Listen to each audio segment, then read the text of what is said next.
అందరికీ ముందుగా శ్రావణ మాసం వరమహాలక్ష్మి పూజ శుభాకాంక్షలు అండి. ఎంచక్క శ్రావణ శుక్రవారం పొద్దున్నే తలంటుకొని పసుపు పెట్టుకొని పూలు గాజులు పళ్ళు అందరినీ పిలిచి ఆహ్వానించి పసుపు పెట్టించి పూజ చేసుకోవడం ఎంత బాగుంటుంది కదా. సో నేను కూడా అలాగే చేసుకోవాలని మొత్తం డెకరేషన్ అది చేసుకున్నాను. సో అనుకోకుండా ఇవాళ మార్నింగ్ చేతనవ్వలేదు. సో అందు గురించని పూజ ఈ వీక్లో కాకుండా నెక్స్ట్ వీక్లో చేసుకుందామని ప్లాన్ చేశాను. పిల్లలు ఎలాగో ఇంట్లోనే ఉన్నారు కదా, ఆల్రెడీ డిసప్పాయింటింగ్గా ఉందని కనీసం పిల్లలైనా రిఫ్రెష్ అవ్వాలి అని వాళ్ళకి నచ్చినట్టుగా పావ్ బాజీ చేసి ఇస్తున్నానండి. ఎక్కువ బయట స్ట్రీట్ ఫుడ్స్లో ఉంటుంది కదా పావ్ బాజీ, బయట బాగా పొల్యూటెడ్ అయిపోయింది. అండ్ ఈ మధ్య ఎందుకో మరి మనం అంతకుముందు తిన్నంత టేస్టీగా కూడా అనిపించట్లేదు, ఈవెన్ హైజీన్గా కూడా ఉండట్లేదు బయట. So I thought to try. ప్రీవియస్గా కూడా చాలాసార్లు చేసాము. సో ఇవాళ పిల్లలు ఇష్టంగా తిన్నా కూడా కొంచెం సాటిస్ఫైడ్గా ఉంటుంది, మంచిగా అందరూ కొంచెం రిఫ్రెష్ అవుతారు అని చేతనవ్వకపోయినా ఇంకా పావ్ బాజీ చేద్దామని స్టార్ట్ చేశాను. సో ఇవి వీట్ బ్రెడ్స్ అండి, మనం ఊర్లో తీసుకొని వచ్చాము. సో పావ్ బాజీ రెసిపీ మీతో షేర్ చేస్తాను ఫటాఫట్గా. మీరు కూడా కుదిరినప్పుడు చేసుకోండి. బయటికంటే 100 టైమ్స్ బాగుంటుంది, నీట్గా హైజీన్గా టేస్టీగా ఉంటుంది, నేను గ్యారంటీ.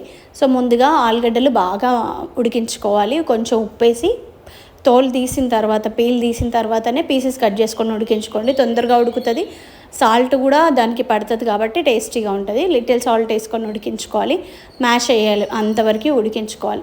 తర్వాత దించేసి వాటర్ వంపేసుకున్న తర్వాత ఇప్పుడు మనం వేరే వెజిటేబుల్స్ ఉడికించుకుందాము. వీటికి కావాల్సినవి కార్న్, టమాటో, ఆనియన్, క్యాప్సికమ్.